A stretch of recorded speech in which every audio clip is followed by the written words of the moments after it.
Hi, I'm David Daniels from Chick Publications.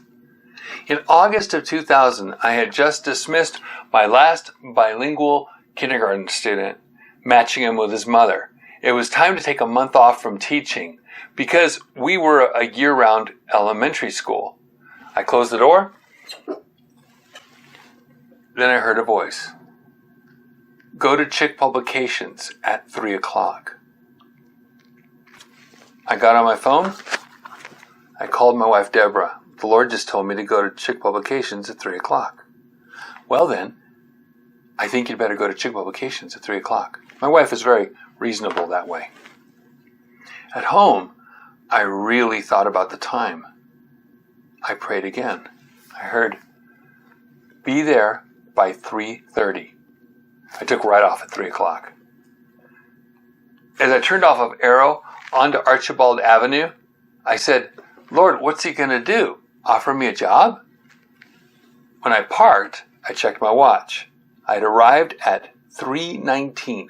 Perfect. I went to the front store and stood there. I thought, I'm here. Now what? The sign on the inner door says, please do not enter unless invited. I had not been invited. Then Donna Eubanks, former Sister Superior who was a staff member, saw me. David, come on back. Well, I was invited. I walked into the graphic arts room. Lots of people were in there working. Donna's desk was in the middle.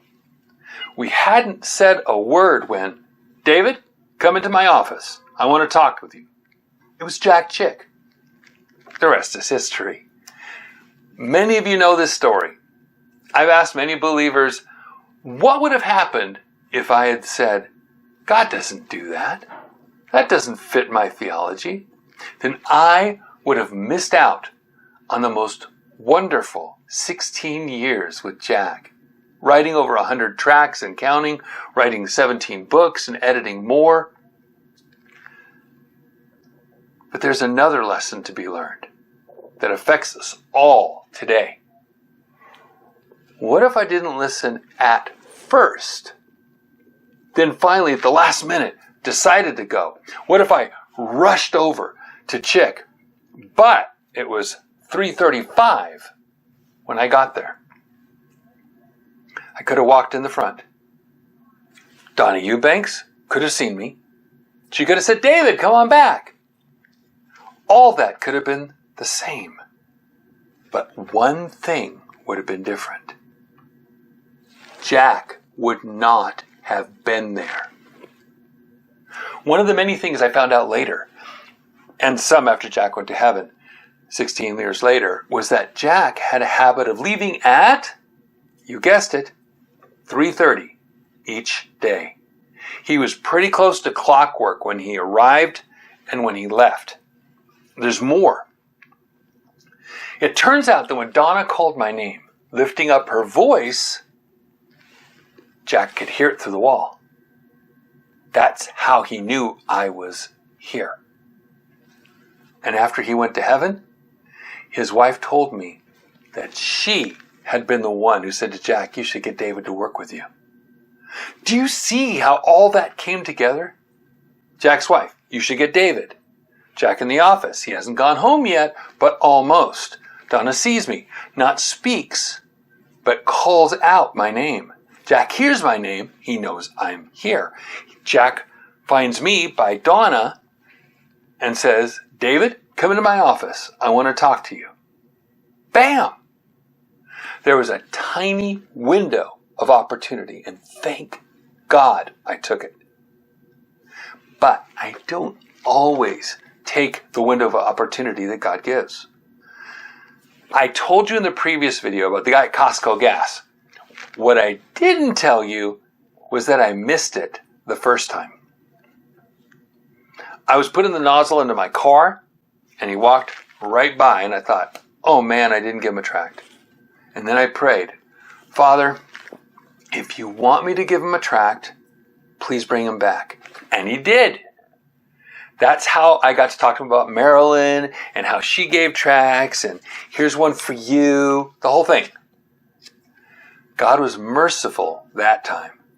But he really wants us to be open to his windows of opportunity. How do we put this into action?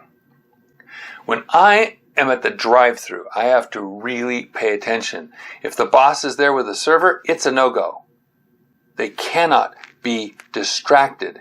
It may get them into trouble. It's not one-on-one. So, when they're by themselves, here are some suggestions. 1, pray in advance which tract to give and already have it on your lap or somewhere you can grab it an instant. 2, give it when you pay. Put the money or card on top of it. That's one option. 3, give it when they hand you back your card or your change. I like that one. It makes you able to say thank you and here's something for you. Or something to read on your break. Something like that. 4, give it at the last second before you drive off. Remember, your goal isn't to argue or anything. You just want to give them a chance.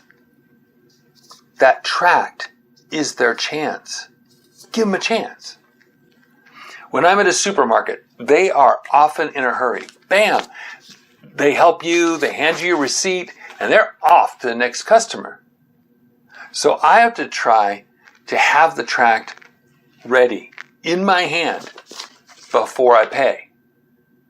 When they hand the receipt, with my other hand, I hand them a tract. Thank you so much. Be sure to say thank you or another actual compliment when you hand out a tract. 1, people don't get appreciated enough. 2, it's always good to look for good things to compliment about, not bad things to complain about. 3, it's harder to refuse a gift when you've just given a nice or been given a nice compliment. That's enough for now. I hope I've shown you how to not confront, but give them a chance to learn about how they can get their sins forgiven and receive eternal life. So what are you waiting for? Go for it. And remember to stock up on gospel tracts before you go out. Esther 4:14. And who knoweth whether thou art come to the kingdom for such a time as this? As for me, Chick tracts. Don't leave home without them.